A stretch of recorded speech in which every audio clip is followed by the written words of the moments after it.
Hi, I'm Andre. Nice to see you again on my channel, and a special shout out to my subscribers out there. If you're new to my channel, please click the subscribe button so you get future videos from me, especially if you are a Nintendo fan, because I talk a lot about Nintendo on this channel. And speaking of which, ever since it got announced, you have been talking non-stop about the Nintendo Switch, how you feel about it, if you're gonna get one, are you gonna get the gray Joy-Cons or the red and blue Joy-Cons, all that kind of stuff has been talked about. Well, I am happy to say that I have finally been able to get my hands on a Nintendo Switch. I've been able to play it, so I can now tell you how I feel about it to see if it helps further your decision if you want to get one or not. I got to play the Nintendo Switch right here in Los Angeles. It was part of an event for the Legend of Zelda escape room. Nintendo invited a bunch of influencers and people on the YouTubes and the media to go out, try this escape room, and then afterwards they had the station set up so you can play the Nintendo Switch. They also had the Nintendo Switch on display so you could see how the box looked. You could see how it looked outside the box. They also had some amiibo there, some Legend of Zelda amiibo, Breath of the Wild amiibo, and then of course the Switch stations were set up to play Breath of the Wild. I pretty much played the exact same demo I played at E3 last year, except this time, instead of playing it on the Wii U, I played it on the Switch. I pretty much did almost the exact same stuff though, but it was kind of nice to do that just because I got to see quickly the difference between Wii U and Switch. The graphics are better on the Switch. I don't know if it's because the last version was a demo version or if it's just that it's better, but it looks a lot better. As it's mentioned already, it's 1080 HD when it's on television, but when you take the Switch out of its dock and play it on the screen, it goes to 720, which I know some people are like, not 720, oh my gosh, that HD is not as better as that other HD. But remember, this is being shrunk down from a big television to a tiny Nintendo Switch, so it looks good. It looks very, very crisp on the screen, and it's an immediate switch. It's an immediate switch from the television to the screen. When I was playing it, I had to put some kind of click in to just let it know that I was switching controllers because I was switching back and forth between different controllers. But once I did that, I was literally right back in the game. So the transition from television to on the Switch itself, pretty good. So I played the Nintendo Switch 3 ways. I played it with the Pro Controller, I played it with the Joy-Cons attached to the Switch, and I played it with the Joy-Cons taken off of the Switch with one in each hand, with the Nintendo Switch being set up with a kickstand on the back. So let me start with the Pro Controller. Pro Controller is awesome. If you are a hardcore gamer, if you like to play your games without the gimmicks of the Joy-Cons or anything like that, highly recommend the Pro Controller.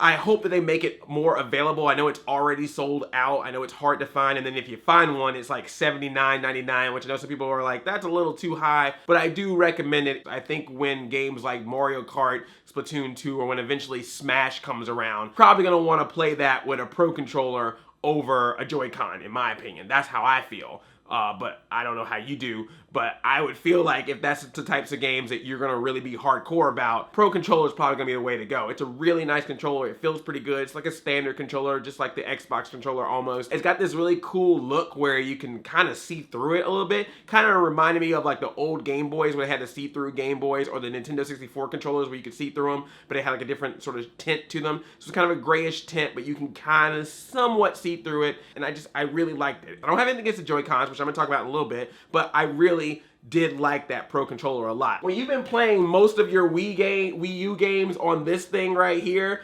going to a Pro Controller was very nice. Playing your Wii games like this, like it was nice to just be able to go, oh, a regular controller for Nintendo. This is nice. So after that, I played with the Joy-Cons. I put the Joy-Cons on the Switch, pulled the Switch out of the dock, and I played it basically like a handheld gaming console. I was a little worried because those Joy-Cons are tiny, they're a little small, but it actually kind of worked out for me. So if you've been playing games on the Wii U, you see that your two joysticks are on the top here, but with the Joy-Cons as well as with the Pro Controller, it's like the Xbox style, where it's like you got one up here and one down here. The other thing you gotta get used to with the Joy-Cons is that there's no directional pad. As you can probably see looking at the screen behind me, let's look at the screen here, you can see that there's 4 buttons for directions here, as opposed to a directional pad like this. So that takes a little getting used to, because I've been so used to being able to sort of press in between when I want to go in a diagonal fashion or something like that. So a lot of times you're going to obviously be using the analog stick, so you're not going to probably have to worry about it too much,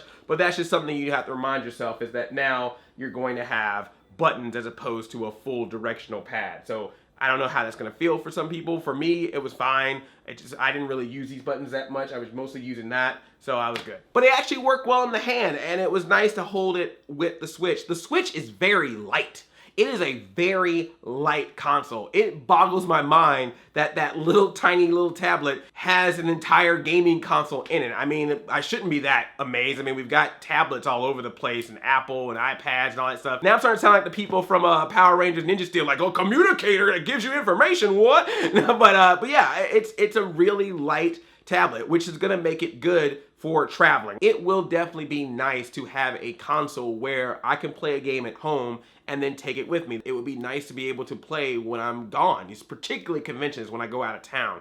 To be in that hotel room sometimes and be like, I've got nothing to do. It's gonna be nice to have that with me to be able to just continue in a game that I've been playing. And I think it will help me to be a little bit more invested in the games I play for Nintendo Switch. So that's cool. It makes me wish I probably should not have bought that copy of Skyrim on Black Friday. I should have waited and just got the Switch version. So that way I could just play that on the go. That's the whole point of the Switch, is that now we're gonna have this console and I can play at home, and then whenever I need to be on the go, I can take it with me for 2 to 6 hours of battery life. I will say though that when you have the Joy-Cons attached to the Switch, your hands are gonna kind of be wide open to make sure it fits. Because remember, it's going to be the size of basically like a tablet. Like think of like an iPad mini. So like the width of an iPad mini, and then you're adding 2 small controllers on the side of that. So for me, it wasn't that big of a deal because I've got big hands, freaking rock biter hands. But if you got little tiny hands, I could see it maybe starting to feel a little bit weird after a while. Like I did it for a few minutes and I was already kind of feeling even myself. I think that's gonna be the method I would play if I was like on a plane, or if I was just wasting time waiting for something, you know, I'm waiting in line for something. I could see myself playing it that way. Next way I played it, I put it on a kickstand, and then I took the Joy-Cons off, and I had one Joy-Con in one hand and one Joy-Con in the other hand. And I don't know, it's weird, but there were times where I think I enjoyed playing it that way more than having it attached to the Switch itself. Maybe it was because I was able to just kind of sit back and just really play. Because you've got them in each hand separate from each other,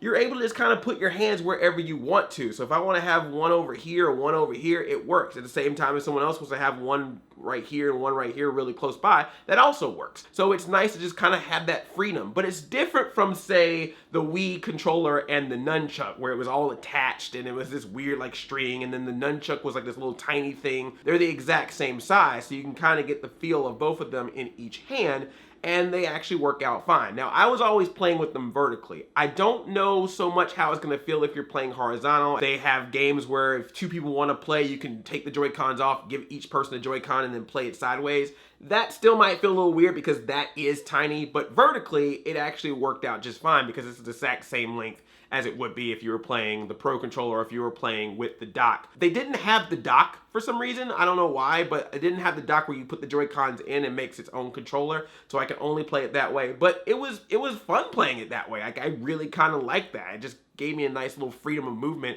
of where I wanted to put my arms to play the game. So that was cool. Note though, do not make the mistake that I did. So if you are playing with the console on the kickstand and then you decide to put the console back into the dock so that you can see it on the TV, make sure you push that kickstand back in before you slide it onto that dock, because if you don't do that, that kickstand's gonna go and just pop right off, and I kind of accidentally did that. How'd you enjoy it? Oh! Luckily, it's one of those ones that just literally snap into place, so even if it pops off, as long as you don't break a piece off of it, you can easily snap it back in. So they must have known, Nintendo must have known this is something that goofus people like myself would do. But just a reminder to yourself, if you got that kickstand out, just make sure that it's pushed back in before you put it back into that dock, or else yeah, that Switch sound's gonna be the sound of that piece coming off in the back. So it's nice, man. It's nice to have all these different options. I was really impressed by how it actually felt fine. I was a little concerned seeing it, you know, on the videos and stuff of just, am I gonna be able to get used to this? Mainly because I got big giant hands. So I didn't know if I was just gonna completely engulf that Joy-Con and be like, where'd it go? But it actually worked out fine, and I enjoyed playing it. I wanted to play it more. Of course, eventually the little screen said, "Thank you for playing," and the lady that was running the Nintendo Switch booth was like, "All right, get out. Your 20 minutes are done." You feel all dirty, just like walk of shame, walking away like Nintendo just gave you a good time, but now you can't talk to it anymore until March. I gotta eat a little bit of crow here. When I talked about the Nintendo Switch when they made the official announcement, I said that I didn't understand the need of having the Joy-Cons being red and blue, and it made more sense to me to have a solid color. And I also thought that the solid color gray ones were gonna be the ones that were gonna sell out first over the console that has the red and blue Joy-Con. I was proven wrong immediately that the Joy-Con red and blue in the console was the one that sold out first. Now playing the console, seeing it up close, feeling how you have to snap on the pieces to the side of it, feeling how it goes to the dock, it is a lot of gray. It is a lot of gray. It is no 50 shades. It's just one gray all the way across. So I think particularly for putting the Joy-Cons on the console, on the Switch, seeing it if you're taking it with you on the go, traveling around, yeah, it probably would be helpful to have something of some color on there. I'm sorry I was racist to the colors of the Joy-Cons, but now I kind of see that it would actually be valuable to have a red or blue neon Joy-Con, or eventually I hope they even think about doing different colors of the Switch. I would imagine that's going to be in the pipeline. I would also imagine that they're going to eventually probably make some like specially designed Joy-Cons, like one with Mario on it or Link on it or something like that. Or I've seen some things where you can get, they're like sticky grip pads or something like that, things that you can put on the Joy-Cons to make them easier to grip, and they have different colors. So yeah, I'm sorry. I apologize to the red and blue Joy-Cons. I was wrong about you, okay? I can admit to that now. I'm man enough to admit that I was wrong. All I can say, man, is that Nintendo, just make sure you have games for this thing. I mean, the gimmick is cute, but I think this is the type of gimmick that's not going to be like the Wii. I think this is a gimmick where people go, well, great, this is a convenience. I got that. But we've already had this convenience kind of, sort of, with tablets, with our phones. So it's not going to be that much of a hurdle of like, this is so innovative. I think people will go, great, this is a console that I could use.